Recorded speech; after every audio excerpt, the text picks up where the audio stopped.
नमस्कार दोस्तों, कैसे हैं आप? मैं हूं गौरव और ये है ट्रांसफॉर्मेशंस।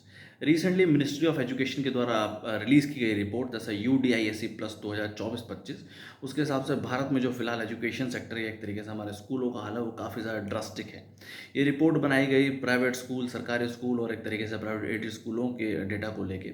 लगभग 65% जो हमारे स्कूल हैं, 1.46 मिलियन जो हमारे देश में स्कूल हैं, उनके पास कंप्यूटर की फैसिलिटी है और उनमें से लगभग 58% ही एक तरीके से वर्केबल कंडीशन में है, ताकि उनसे बच्चों को समझाया जा सकता है, सिखाया जा सकता है, या एक तरीके से कंप्यूटर स्किल्स को डे टू डे बेसिस पे उनको समझाया जा सकता है।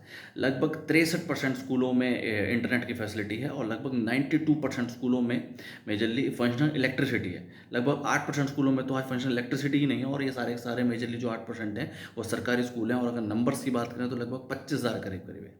98% स्कूलों में हमारे टॉयलेट्स हैं, जो कि एक बहुत ही काबिल तारीफ़ बात है। इन जो में काफ़ी सारा इम्प्रोवाइजेशंस हुआ है पिछले 7-8 सालों में। और लगभग 95.6% स्कूलों में हैंड वॉश की प्रॉपर फैसिलिटीज़ है, जैसे कि सोप होना या एक तरीके से पानी होना या एक तरीके से प्रॉपर फैसिलिटीज़ होना।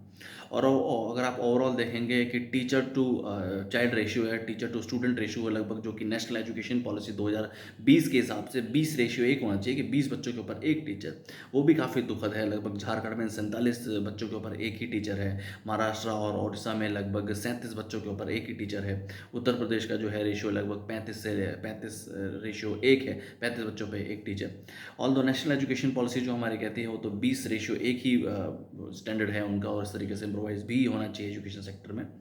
ऑल्दो ऐसा देखा गया है इस रिपोर्ट के हिसाब से, जो साउथ के स्कूल्स हैं जैसे कि केरला है, तमिलनाडु है, कर्नाटका, वो ज़्यादा बेटर कर रहे हैं सारी फैसिलिटीज़ के रूप में। एक तरीके से भले वो इंटरनेट एक्सेस फैसिलिटी हो, उसके अलावा इंफ्रास्ट्रक्चर इश्यूज़ हो, वाटर अवेलेबिलिटी हो, इस तरीके से एज़ कम्पेयर टू नॉर्थ के स्कूल या नॉर्थ ईस्ट बेस्ड स्कूल्स।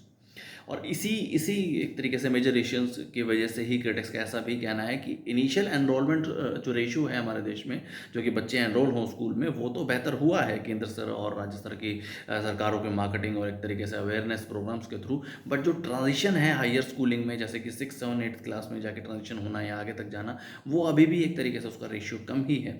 और मैं ऐसा बिल्कुल भी नहीं मानता, ना ही मेरा ऐसा कहना है कि ये सब चीज़ें कोई एक ही दिन में इम्प्रूव हो जाएंगी या कोई राज्य स्तर पे इम्प्रूव हो जाएंगी। और तो एजुकेशन और हेल्थ केयर राज्य स्तर का ही मेन है या स्टेट लिस्ट का ही पार्ट है। बट जो हमारे केंद्र स्तर की और राज्य स्तर की सरकारें हैं, इस तरीके की रिपोर्ट्स को देखते हुए जो डे टू डे बेस पे रिलीज होते हैं, इनके ऊपर काम करना, स्ट्रेटेजिक वे में आगे चल के प्लानिंग्स बनाना कि किस तरीके से हम चीज़ों को इम्प्रोवाइज़ कर पाएँ।